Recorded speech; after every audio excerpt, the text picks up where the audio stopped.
अब देखिए Stokes law क्या है। जब किसी फ्लूइड स्पेस में कोई फॉरेन बॉडी मतलब जिसकी डेंसिटी फ्लूइड की डेंसिटी से डिफरेंट हो, मूव करता है। जैसे मान लीजिए ये फ्लूइड स्पेस है, अब फ्लूइड रेस्ट में है, अभी इसके अंदर एक स्फेरिकल बॉल लिए, इसकी डेंसिटी फ्लूइड से डिफरेंट है, इसलिए हम इसे फॉरेन बॉडी कह सकते हैं। ये v स्पीड से इधर चल रहा है और स्पीड फ्लूइड के रिलेटिव है। इसके कांटेक्ट में जो लिक्विड या फ्लूइड के लेयर्स चिपक जाएंगे एडहेसिव फोर्स के कारण, उस लेयर और उसके सराउंडिंग लेयर के बीच रिलेटिव मोशन होगा और उस रिलेटिव मोशन के कारण एक फोर्स लगेगा, विस्कस फोर्स, पीछे की तरफ वेलोसिटी के अपोजिट।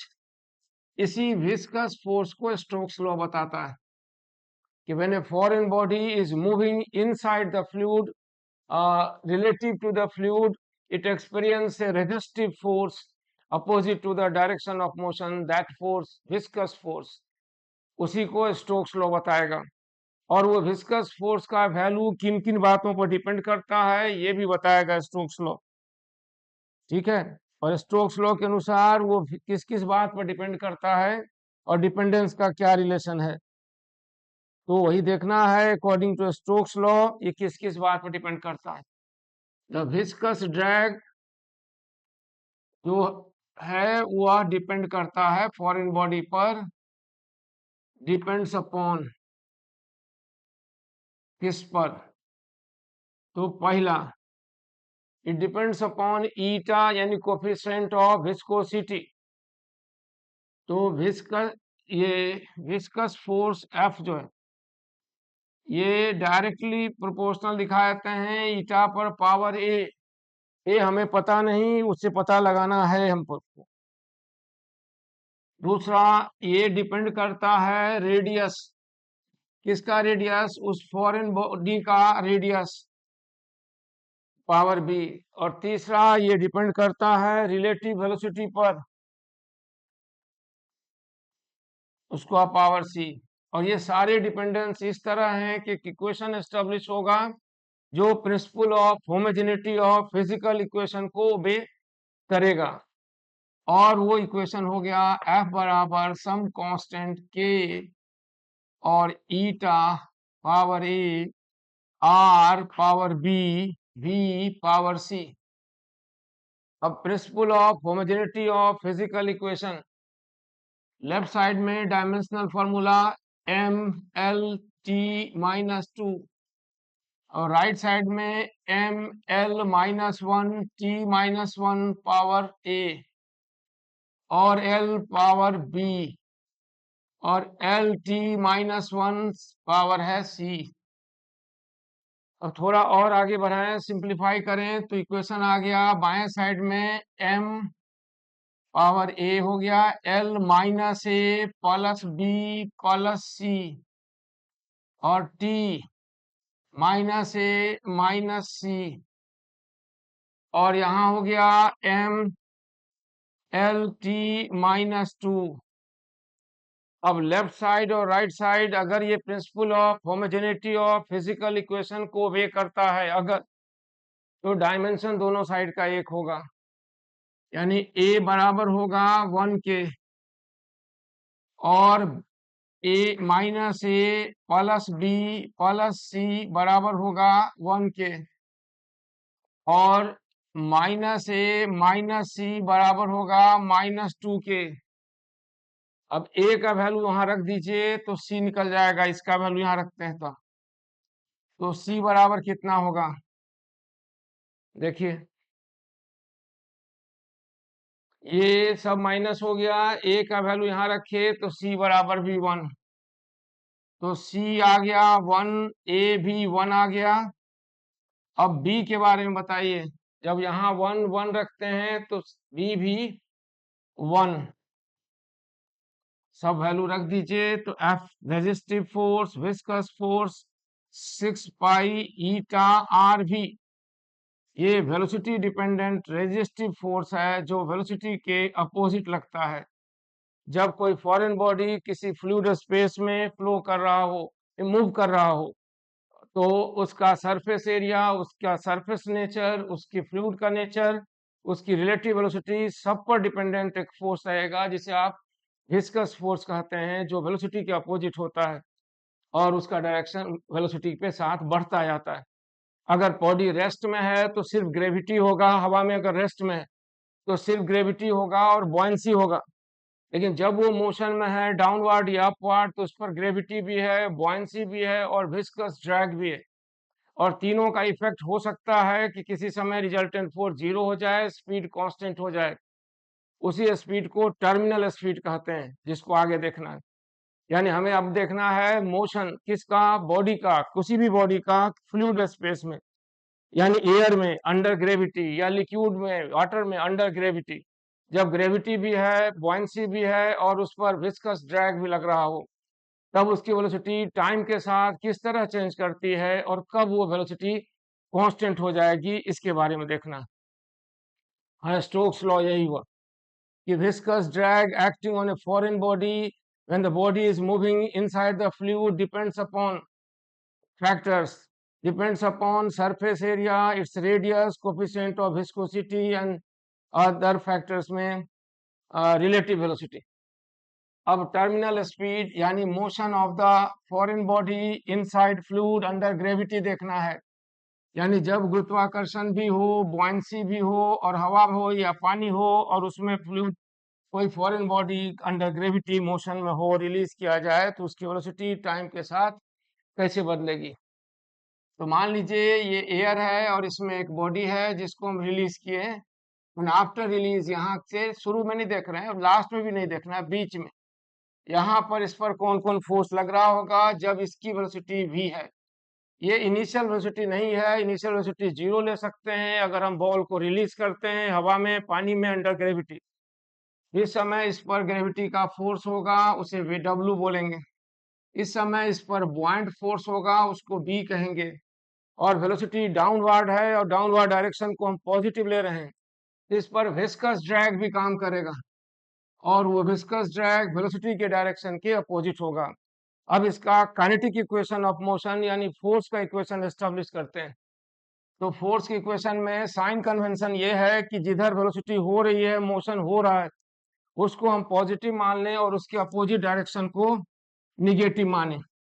ये मोशन किधर हो रहा है, तो डाउनवर्ड डायरेक्शन में हो रहा है, तो उसे हम पॉजिटिव लेते हैं और उसके अपोजिट डायरेक्शन को निगेटिव लेते हैं। तो resultant force acting on the body is equal to weight, downward है पॉजिटिव, बुयांसी अपवर्ड है निगेटिव और विस्कस ड्रैग भी अपवर्ड है इसलिए निगेटिव। अब इन सब का वैल्यू रखते हैं। रखने से पहले वेट क्या होगा, वेट बराबर होगा मास ग्रेविटी जी। मास कितना होगा, वॉल्यूम गुना डेंसिटी ऑफ द बॉडी गुना जी। और बुयांसी बराबर होगी वॉल्यूम किसका, उस फॉरेन बॉडी का जो लिक्विड में फ्लूइड में डूबा है, और डेंसिटी किसकी, तो फ्लूइड की, और ग्रेविटी वहां की जहां डूबा है। और विस्कस फोर्स बराबर हो गया 6 पाई ईटा आर वी। अब इन सब वैल्यू को रखिए और फिर आगे बढ़िए। लेफ्ट साइड आ जाएगा मास मल्टीप्लाइड बाय एक्सेलरेशन और यहाँ होगा v rho body G minus v rho fluid G minus 6 pi eta R V. अब हमें दिखाई दे रहा है कि एक्सेलरेशन वेलोसिटी डिपेंडेंट है। ज्यो ज्यो नीचे बढ़ता जाएगा velocity, retarding force viscous drag भी बढ़ता जाएगा। एक समय आ सकता है जब विस्कस ड्रैग बुयांसी के साथ मिलकर यहाँ पर ग्रेविटी के फोर्स को बैलेंस कर ले और रिजल्टेंट फोर्स 0 हो जाए, और उस समय जो वेलोसिटी होगी वो कांस्टेंट हो जाएगी। उसी वेलोसिटी को टर्मिनल स्पीड कहते हैं। हमें velocity as a function of time का फार्मूला एक्सप्रेशन लाना है, जिसके लिए बढ़ते हैं थोड़ा आगे। और बढ़ने में क्या करें, तो ये दोनों टर्म तो इकट्ठे है, सब कांस्टेंट है, टाइम के साथ चेंज नहीं करता है। तो इसको क्या किया जाए, इसको रहने देते हैं v, ये v b rho F G -6 pi eta R v, ठीक है। और यहाँ लेफ्ट साइड में मास है, मास से डिवाइड कर देंगे तो डी डी टी हो गया यहाँ पर v rho B minus rho F G divided by M, और -6 pi eta R divided by M, M body की ये वेलोसिटी हुई। अब हमें निकालना है expression for velocity as a function of time. तो हम लिखते हैं ऐसे, डी वी ऊपर लिखे और नीचे ये पूरा टर्म बड़ा सा v रो बॉडी का माइनस रो फ्लूइड का multiplied by G divided by M, और यहाँ 6 pi eta R divided by M multiplied by velocity, और ये दाएं साइड में हुआ क्या, तो डी टी यही हो गया। अब आगे इंटीग्रेशन और सब्स्टिट्यूट करें नीचे वाले टर्म को, और तब निकालें velocity as a function of time. Velocity समय के साथ किस तरह बदलती है। अब इस पूरे टर्म को एक वेरिएबल z मान लीजिए, और z बराबर कितना, तो z बराबर v rho minus rho F divided by M, -6 pi eta R divided by M, और इसको फिर से डिफरेंशिएट करें तो फर्स्ट टर्म 0 हो गया और सेकेंड टर्म इतना हुआ। अब dv का वैल्यू यहां से निकाला जाए तो dv हो जाएगा m 6 pi eta R dz। अब z का वैल्यू यहाँ नीचे रख दें और dv का वैल्यू वहां से रखें, यहाँ से ये dv का वैल्यू। हम लोग क्या कर रहे हैं, हम लोग पता लगा रहे हैं कि how velocity of the falling body under gravity in the presence of buoyancy and viscous drag varies with time, यानी velocity as a function of time का फॉर्मूला लेने जा रहे हैं। यहाँ देखिए ये आ जाएगा -m 6 पाई ईटा आर, और इधर हुआ dz बाई z dt। सहमत हैं। और इनिशियली जब आप रिलीज किए होंगे तो वेलोसिटी क्या रही होगी और अब कितनी है। तो जब आप रिलीज किए होंगे तो वेलोसिटी 0 होगी, तो z कितना हो जाएगा, तो z बस इतना ही हो जाएगा, यानी इनिशियल वैल्यू होगा z का, आप z0 मान लें, और अब का वैल्यू zt है। अब बोलेंगे z0 क्या है, तो z0 उस समय है जब वेलोसिटी 0 है, और वह बराबर है volume v rho B minus rho F G by M. और अभी zt क्या है, तो zt बराबर है rho B rho F M, और माइनस इतना बड़ा चक्कर 6 pi eta R by M गुना वेलोसिटी। अब इन दो लिमिट में जब ये बॉल ऊपर से रिलीज किए तो टाइम 0 था और अब टाइम t है, और हम लोग पढ़े हैं या सुने हैं dz बाई z का इंटीग्रल होता है log z, इसलिए यहां भी हम निकालेंगे dz बाई z का इंटीग्रल log z। तो बाएं साइड में आ गया -m 6 pi eta R log z by z0 equal to t।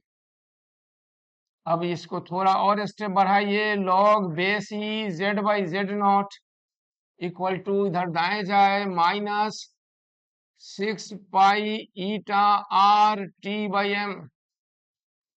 अच्छा बताइए, क्या हम 1 की जगह पर लिख सकते हैं log ई बेस ई, क्योंकि log ई बेस ई बराबर 1 होता है। सही है।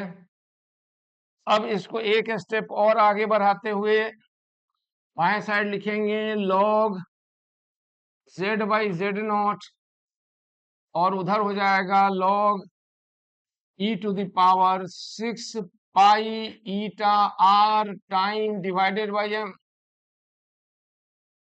अब z का वैल्यू रख दीजिए, zt का और z का वैल्यू यहाँ पर zt, पहले एंटी लॉग लेंगे, दोनों साइड लॉग हट गया, तब zt का वैल्यू थोड़ा हिम्मत से v rho of body minus rho of fluid multiplied by G, और नीचे भी वही Z naught, rho of body minus rho of fluid G multiplied by M, और माइनस कितना, तो माइनस होगा 6 pi eta R by M V T, log हट चुका है, ई पर power 6 pi eta R T by M हो चुका है। देखिए ठीक से, कहीं कंफ्यूजन ना रह जाए, आगे दिक्कत कहे। सही है। अब हम लोग क्या निकालने जा रहे हैं, हम velocity as a function of time निकाल रहे हैं कि how the velocity varies with time when the ball is release from certain height, it falls under gravity and it is experiencing three forces, the force of gravity, the buoyant force, and the viscous drag against the direction of motion। तब क्या आ गया, तब आ गया, देखिए 1 बाएं side में minus, और इतना m कैंसिल होकर बच गया 6 pi eta R volume rho of body minus rho of fluid और V T e to the power 6 pi eta R by M multiplied by T. अब वी टी कितना होगा, वी टी, इसको दाएं ले जाइएगा, इसको बाएं, तो ये आ गया इतना, rho B minus rho F, गलती तो नहीं हो रही है, 6 pi eta R 1 minus E to the power, देखिए टाइम के साथ वेलोसिटी का फंक्शन आ गया, how it varies with time. यहाँ पर टाइम है और यहाँ वेलोसिटी, तो वेलोसिटी समय के साथ कैसे बदलती है या नहीं बदलती। ये जब बॉल ऊपर से रिलीज किया गया, उस पर 3 फोर्स लग रहा है, फोर्स ऑफ ग्रेविटी है, फोर्स ऑफ बुओयेंसी है, एंड अगर वो डाउनवर्ड जा रहा है तो अपवर्ड डायरेक्शन में विस्कस ड्रैग है एज पर स्टोक्स लॉ। तो हमें क्या लगता है, टाइम के बढ़ने से वेलोसिटी घटेगी बढ़ेगी, क्या उम्मीद है, कैसे देखें, तो ऐसे देखिए, नहीं पूरा टर्म कांस्टेंट है ना, इसको हम कांस्टेंट मान लेते हैं वी नॉट, तो वेलोसिटी हो गई वी नॉट 1 माइनस, आपको समझने के लिए आसानी हो इसलिए हम ऐसे लिख रहे हैं, 6 pi eta R by M multiplied by T. अब बताइए टाइम के बढ़ने से वेलोसिटी का मैग्नीट्यूड बढ़ेगा घटेगा, क्या होगा, सोचिए सोचिए, अब थोड़ी आसानी से समझ में आएगा। क्या कह रहे हैं, नहीं समझ में आ रहा है। देखिए अगर टाइम बढ़ेगा तो ये नीचे जो टर्म है ये बढ़ेगा, तो ये पूरा टर्म घटेगा, ये माइनस है वाला टर्म घटता है, तो फाइनल वैल्यू बढ़ेगा, यानी टाइम के साथ वेलोसिटी बढ़ती जाएगी, और एक समय आएगा टी का जिस समय वेलोसिटी कांस्टेंट हो जाएगी टाइम से इंडिपेंडेंट। आप ही बताइए वो कौन सा समय होगा जब टी का कौन सा वैल्यू होगा जिस पर वी टी पर नहीं डिपेंडेंट होगा, कांस्टेंट हो जाएगा। इसको निकालने के लिए एक और तरीका है, आप इसे डिफरेंशिएट करिए, एक्सेलरेशन को 0 के बराबर कर दीजिए और टाइम निकालिए, या फिर यहाँ देखिए टी का वैल्यू बढ़ता जा रहा है, ये वाला वैल्यू बढ़ रहा है और ये वाला वैल्यू घट रहा है और वेलोसिटी बढ़ रही है। जब ये पूरा टर्म, ये जो नीचे वाला टर्म है, ये टर्म 1 के कंपैरिजन में नेग्लिजिबल हो जाएगा, तब उस समय वेलोसिटी कांस्टेंट हो जाएगी। तो बताइए टी के किस वैल्यू पर वो वेलोसिटी टाइम से इंडिपेंडेंट हो जाएगी, आपका कोई आइडिया। यहाँ टाइम के बढ़ने से ये वाला टर्म जो है, ये वाला टर्म बढ़ रहा है, इसके बढ़ने से ये वाला टर्म घट रहा है, ये डिनोमिनेटर वाला टर्म इतना बढ़ जाए कि पूरा वैल्यू 0 के बराबर आ जाए, तो उसके लिए टाइम कितना होना चाहिए, आप ही थोड़ा थोड़ा थोड़ा सोचिए।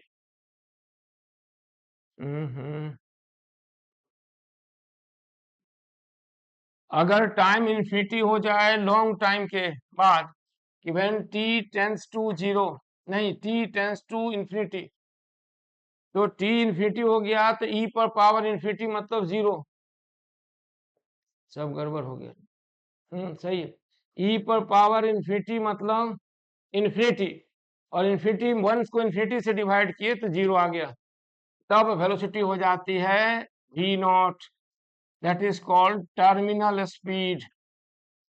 टर्मिनल स्पीड यही है टर्मिनल स्पीड। ये कितनी वेलोसिटी हो जाएगी, तो v नॉट का ये एक्सप्रेशन है।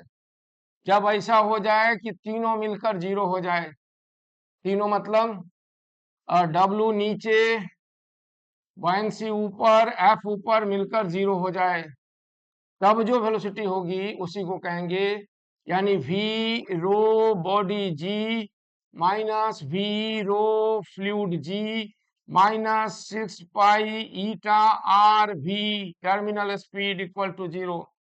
अब आप टर्मिनल स्पीड निकाल लें, वही क्या होगा जो अभी ब्रैकेट के अंदर v नॉट है, वही है velocity density of the body, density of the fluid multiplied by g divided by 6 pi eta r is the called terminal speed। the speed इसके और नीचे जाने पर इस पर velocity constant हो गई, लगभग 0 नहीं आया बाबू टर्मिनल स्पीड। यही वेलोसिटी होगी टर्मिनल स्पीड। बॉल को हाइट से ड्रॉप किए, फिर गिरता गया, वेलोसिटी बढ़ती गई, कुछ देर बाद, कुछ दूर बाद वेलोसिटी का बढ़ना बंद हो गया। क्यों? क्योंकि बुओयेंसी, ग्रेविटी और विस्कस ड्रैग तीनों मिलकर बैलेंस हो गया।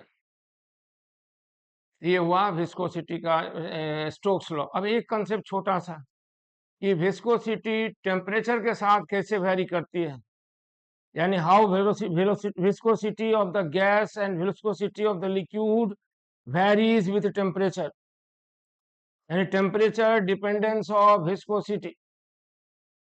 ये पता लगाना है, temperature dependence of viscosity. Viscosity का वैल्यू गैस के लिए और लिक्विड के लिए दोनों का अलग अलग, किस तरह टेम्परेचर पर डिपेंड करता है। ठीक है,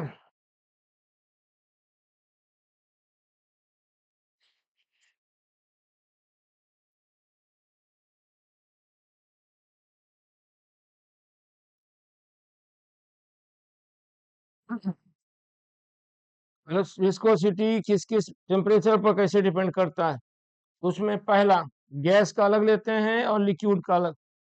तो लिक्विड का केस देखा जाए, लिक्विड के मामले में टेम्परेचर बढ़ने से विस्कोसिटी का वैल्यू घटता है और लिक्विड का फ्लो थोड़ा आसान हो जाता है, स्पीड से होने लगता है।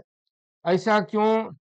विथ इंक्रीज इन टेम्परेचर क्या होगा, विस्कोसिटी डिक्रीज करता है, यानी viscosity value decreases, viscosity value decreases किसके साथ, किसकी velocity, viscosity of the liquid, of liquid, gas का नहीं, decreases with increase in temperature. अब बताइए ऐसा क्यों होता है? जब टेम्परेचर बढ़ाते हैं तो मॉलिक्यूल्स की काइनेटिक एनर्जी बढ़ जाती है, मॉलिक्यूल्स ज्यादा स्विफ्टली चलने लगता है और उससे वह कंपैरेटिवली मोर फ्री हो जाता है लिक्विड में और फ्लूइड फ्लो को सपोर्ट करता है। जब इसकी काइनेटिक एनर्जी बढ़ेगी तो इट कवर्स लॉन्गर डिस्टेंस, तो उसके कारण ये फ्रीडम बढ़ जाता है, उसके इंटरमॉलिक्यूलर फोर्सेस वीक पड़ जाएंगे और तब ये फ्लूइड फ्लो आसान हो जाएगा। लिक्विड में टेम्परेचर बढ़ाने से काइनेटिक एनर्जी बढ़ती है, काइनेटिक एनर्जी बढ़ने से फ्लूइड का फ्लो, लिक्विड का फ्लो आसान होगा, विस्कस ड्रैग का अपोज हो पाएगा, इंटरमॉलिक्यूलर अट्रैक्टिव फोर्स वीकेंड हो जाता है। और गैस में उल्टा असर होता है। क्यों? क्योंकि गैस में already molecules are very free, अब फर्दर टेम्परेचर बढ़ाने से उनकी वेलोसिटी और बढ़ती है, उनकी कोलिजन फ्रीक्वेंसी बढ़ जाती है, कोलिजन की इंटेंसिटी बढ़ जाती है और हर कोलिजन उनके डायरेक्शन में चेंज लाता है और उसके पाथ को और लंबा कर देता है और फ्लो को ऑब्स्ट्रक्ट करता है एक डायरेक्शन में। इसलिए गैस के मामले में टेम्परेचर बढ़ने से विस्कोसिटी बढ़ती है और लिक्विड के मामले में टेम्परेचर बढ़ने से विस्कोसिटी घटती है। इसलिए गर्म होने पर फ्लूइड का फ्लो स्पीडली होने लगता है, लिक्विड पतला हो जाता है। ये हुआ विस्कोसिटी का बेसिक फार्मूला, बेसिक टर्म्स और थ्योरी। अब इस पर बेस्ड प्रॉब्लम अगले क्लास में देखना है।